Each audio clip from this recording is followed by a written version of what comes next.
விமானங்களும் கப்பல்களும் திடீரென மறைந்து போகும் ஒரு மர்மமான கடல் பகுதி இருக்குதுன்னா அது எங்கன்னு தெரியுமா? அதுதான் பர்முடா ட்ரையாங்கிள். 1945ல யூஎஸ் நேவி ஃபிளைட்ஸ் காணாமல் போச்சு.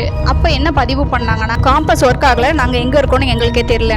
இது வரைக்கும் அவங்க என்ன ஆனாங்கன்னு புரியாத மர்மமாவே இருக்கு. 1970ல ஒரு அமெரிக்க பைலட் பர்முடா ட்ரையாங்கிள் பகுதியில் பறந்துகிட்டு இருந்துச்சு ஃபிளைட்.